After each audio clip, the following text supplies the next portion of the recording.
बिस्मिल्लाहिर्रहमानिर्रहीम। अस्सलामु अलैकुम डियर स्टूडेंट्स। फ़िज़िक्स के लेक्चर का आगाज़ करते हैं और आज एडीएस के फ़िज़िक्स के पेपर बी के हवाले से जो लॉजिक गेट्स के हवाले से जो चैप्टर है उसमें से जो हम आर्टिकल आज डिस्कस करेंगे दैट इज़ रेलेवेंट टू और गेट। डियर स्टूडेंट्स, प्रीवियस जो लेक्चर्स थे उनमें हमने बुनियादी कुछ डेफिनेशंस और उससे मुतल्लिक़ा कुछ चीज़ें देखी थी। साथ ही हमने नॉट गेट जो है उसे पढ़ा है। तो आज जो है हम डिस्कस करेंगे वो है और गेट। तो आपको स्टूडेंट्स याद होगा कि मैंने 4 पॉइंट्स आपसे शेयर किए थे कि जब भी आप किसी भी गेट को डिस्क्राइब करने लगें तो सबसे पहले वो 4 पॉइंट्स आपके जहन में होनी चाहिए कि definition of the gate, symbol and circuit diagram, साथ ही मैंने कहा था कि उसका बुलियन एक्सप्रेशन, ट्रुथ टेबल और साथ ही सर्किट के या डायग्राम का जो ऑपरेशन है उसको लाजमी डिस्कस करना है। ठीक है, तो डियर स्टूडेंट्स, आज क्योंकि हम बात कर रहे हैं और गेट के हवाले से तो सबसे पहले हम उसकी जो डेफिनेशन के हवाले से बात करेंगे। तो और गेट जैसे कि ये आपके सामने है, इसमें आपको 2 इनपुट नज़र आ रही हैं और एक आउटपुट। इसी तरह इसकी डायग्राम में देखें तो 2 इनपुट और एक आउटपुट नज़र आ रही है। बहरहाल याद रखिएगा कि किसी भी और गेट की 2 से ज़्यादा भी इनपुट हो सकती हैं, लेकिन वो डिपेंड करता है अकॉर्डिंग टू आवर रिक्वायरमेंट्स। बहरहाल हम जो आज डिस्कस कर रहे हैं वो 2 इनपुट्स के हवाले से पहले डिस्कस कर रहे हैं। तो क्या डेफिनेशन हम बात करेंगे कि an OR gate is a logical gate with 2 or more inputs with only 1 output that performs logical function। तो ये तो होगी इसकी definition. The symbol of OR gate and simple circuit of OR gate is shown in below figure। ये जो हमने दिखाए हैं।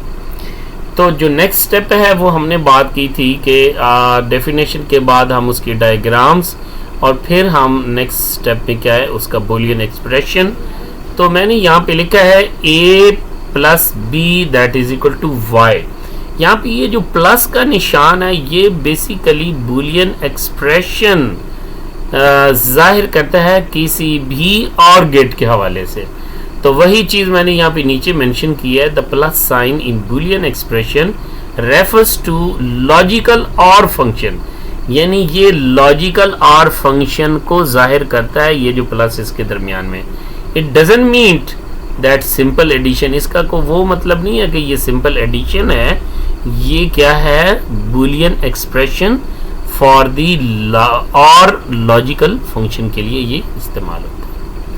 तो डियर स्टूडेंट्स, ये तो था 2 के लिए। अगर 2 से ज़्यादा इनपुट्स हों तो उसके लिए फिर हम किस तरह लिखेंगे, उसको हम लिखेंगे a plus B plus C is equal to Y.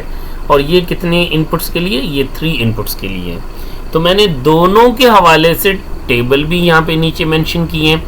अच्छा, दूसरी बात एक याद रखिएगा स्टूडेंट्स, यहाँ पे मैंने लिखा है फॉर 2 इनपुट्स और 2 raise to power 2 that is equal to 4। इसका मतलब ये है कि डियर स्टूडेंट्स, अगर ये हमारा जो सिंबल है जिसके अंदर हमने जस्ट 2 इनपुट्स को जाहिर किया है, एक ऐसी भी सिंबल हो सकती है जिसके अंदर यहाँ पे ये क्या हो सकता है 3 इनपुट्स के लिए भी हो सकता है। तो ये चीज़ जो है ये किस चीज़ को जाहिर कर रही है, ये पॉसिबल जो इनपुट्स प्रोवाइड हमने कर दी हैं फॉर दी 2 इनपुट्स के लिए। ठीक है, तो याद रखिएगा इसके पॉसिबल जो फंक्शंस होंगे वो कौन कौन से हो सकते हैं। या तो ये दोनों 0 हो सकती हैं, या दोनों 1 हो सकती हैं, या a0 b1 या b1 और a0, यानी इस तरीके से ये हो सकती हैं। बहरहाल तो बात हो रही थी स्टूडेंट्स ट्रुथ टेबल के हवाले से। ट्रुथ टेबल जो है वो हमें इंफॉर्मेशन कंप्लीट देता है अबाउट द गेट। तो देखें dear students, truth table of OR gate inputs ये 2 हैं और ये output y is equal to a plus B. तो दोनों जब ये ज़ीरो हैं तो उस सूरत में हमें आउटपुट ज़ीरो मिलेगी। अगर इनमें से कोई एक इनपुट यानी ए या बी में से कोई एक इनपुट हाई हो यानी 1 हो, या दोनों इनपुट हाई यानी 1 हो, तो भी हमें आउटपुट 1 मिलेगी। इसी तरह डियर स्टूडेंट्स, अगर हम बात करते हैं 3 इनपुट्स के हवाले से, तो वो भी हम देख लेते हैं और फिर हम इसके सर्किट के ऑपरेशंस की तरफ चलते हैं। तो देखिए स्टूडेंट्स, याद रखिएगा कि ये या तो तीनों 0 होंगी या इन तीनों में से कोई एक 1 हो सकती है। देखें, ये हमने कहा है कि ये हमारे पास ये 1 हो सकती है, ये 1 हो सकती है, या ये 1 हो सकती है, जैसे कि ये हमने जाहिर किया है। या डियर स्टूडेंट्स, याद रखिएगा कि ये जो हैं ये दोनों 1 हो सकती हैं, या ये दोनों 1 हो सकती हैं, या ये तीनों 1 हो सकती हैं। तो स्टूडेंट्स, एक बात याद रखिएगा कि आपके ज़हन में एक और क्वेश्चन आएगा कि ये जो 0 0 और ये क्या किसी सिक्वेंशियल ऑर्डर में होनी चाहिए या डिसऑर्डर भी हो सकती हैं।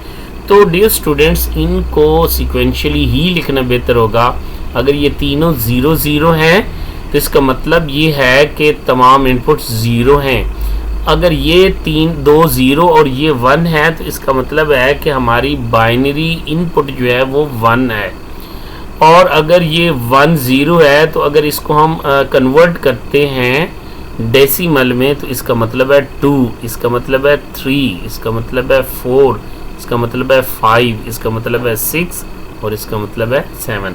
अगर डियर स्टूडेंट्स, इनके हवाले से भी, अगर आपको कन्वर्जन के हवाले से भी कोई इशू हो तो आप मुझसे पूछ सकते हैं। मैं आपको इंशाल्लाह बड़े एक सादा तरीके से समझा दूंगा। बहुत आसान होता है इसको समझना भी। बहरहाल, तो ये तो थी ट्रुथ टेबल, और ये देखें कि 2 raised to power 3 यानी ये 3 इनपुट्स थी। तो इसके लिए पॉसिबल जो हमने ये सेटअप बनाने थे वो कितने हैं? 8। ठीक हो गया। अब हम चलते हैं डियर स्टूडेंट्स ऑपरेशन की तरफ। तो गेट ऑपरेशन याद रखिएगा, मैंने यहाँ पे मेंशन किया है एंड और gate is a logical gate या logic gate that performs logical और ऑपरेशन। ठीक है। अब क्या होता है और ऑपरेशन से क्या मुराद है? अ लॉजिकल और operation has a high output if 1 और बोथ और ऑल। ये जो लफ्ज मैंने लिखा है ना स्टेरिक के साथ और ऑल, मतलब अगर ये 2 इनपुट्स की बात करते तो फिर तो हमने कहना था इफ 1 और बोथ। अब अगर 3 इनपुट्स की बात की है तो हमने और ऑल का मैंने लफ्ज यहाँ पे ऐड कर दिया है। The inputs to the gate are high, यानी आउटपुट उस वक्त हाई होगी जब इनमें से कोई एक इनपुट, 2 या जितनी भी हैं सारी इनपुट्स हाई होगी तो आउटपुट क्या होगी? High. If neither input is high, अगर कोई भी इनपुट हाई नहीं है द आउटपुट रिजल्ट 0, यानी उस सूरत में 0 होगा। ये आप देख सकते हैं ये कि नीदर का मतलब ये था कि तमाम इनपुट्स अगर 0 हैं तो आउटपुट 0, अदरवाइज कोई एक भी इनपुट इनमें से हाई है, 2 हैं या सब हाई हैं, तो तमाम सूरत में क्या होगी? हमें आउटपुट हाई मिलेगी। तो डियर स्टूडेंट्स, ये तो था एक सिंपल ऑपरेशन।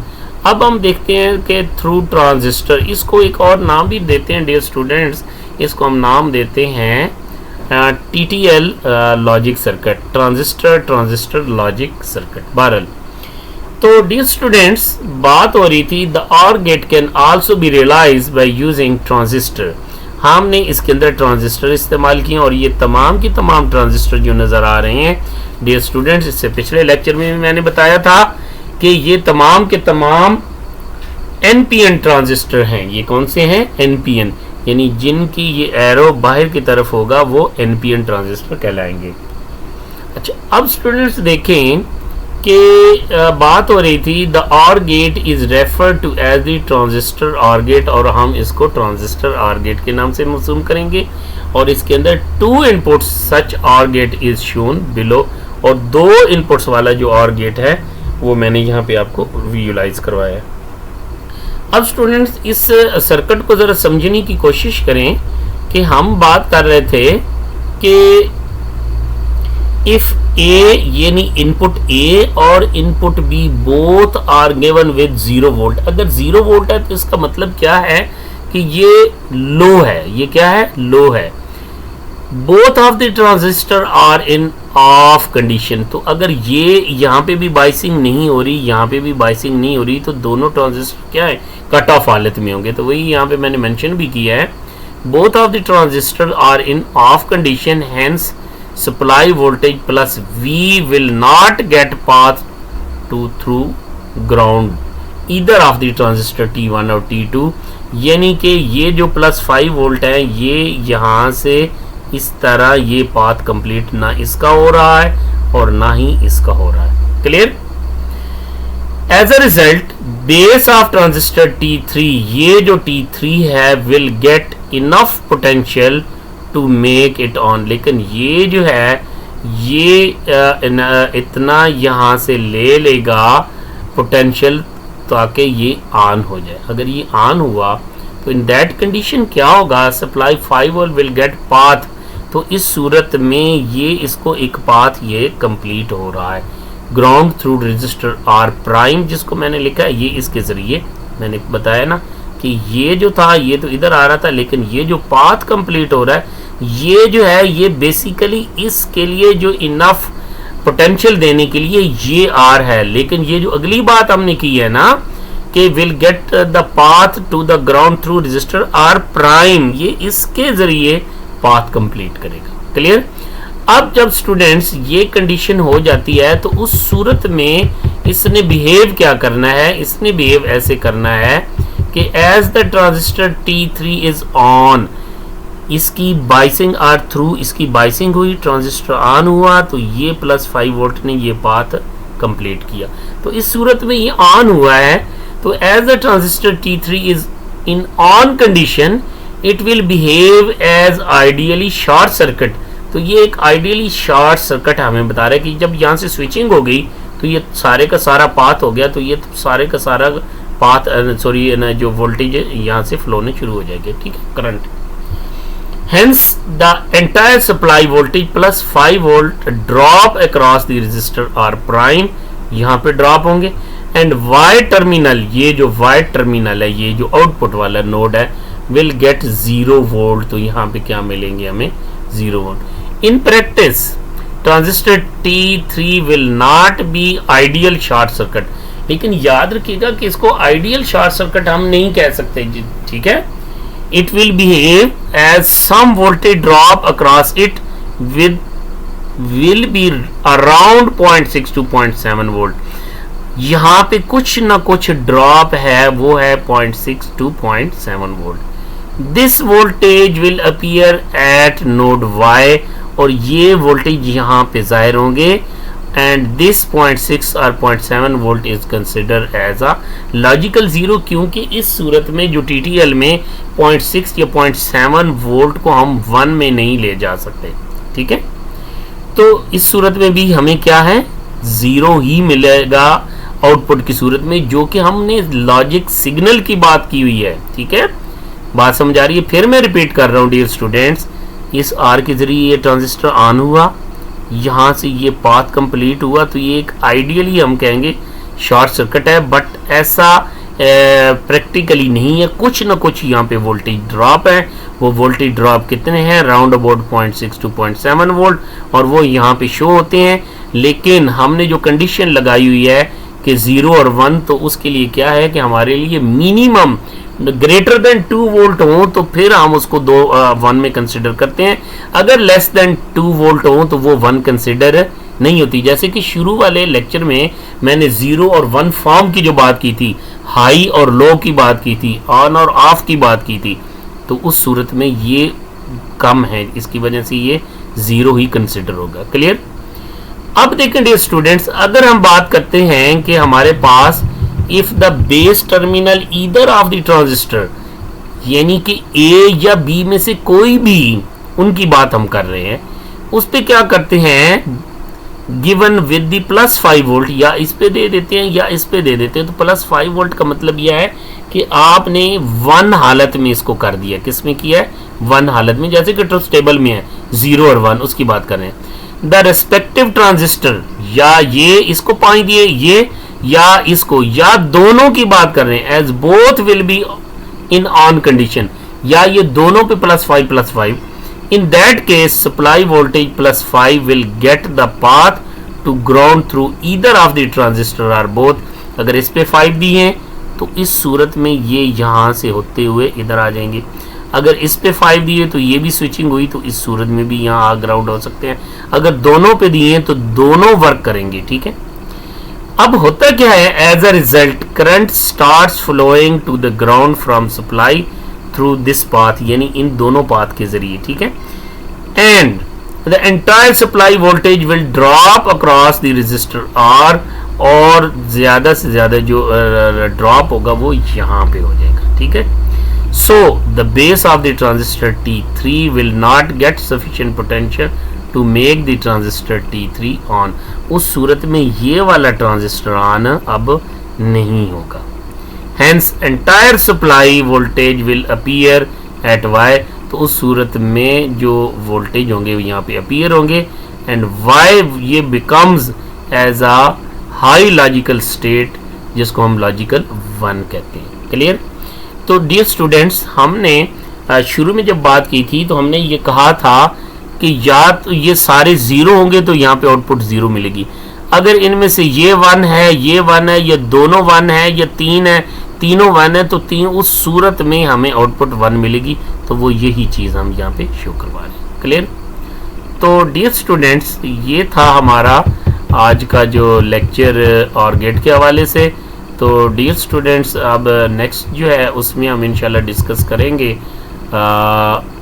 जो है एंड गेट को. तो इस लेक्चर के हवाले से अगर कोई क्वेश्चन हो तो आप ज़रूर मुझसे पूछें, मैं इंशाल्लाह उसके बारे में भी डिस्कस करूँगा. नेक्स्ट लेक्चर तक के लिए इजाज़त दीजिए. अल्लाह हाफिज़.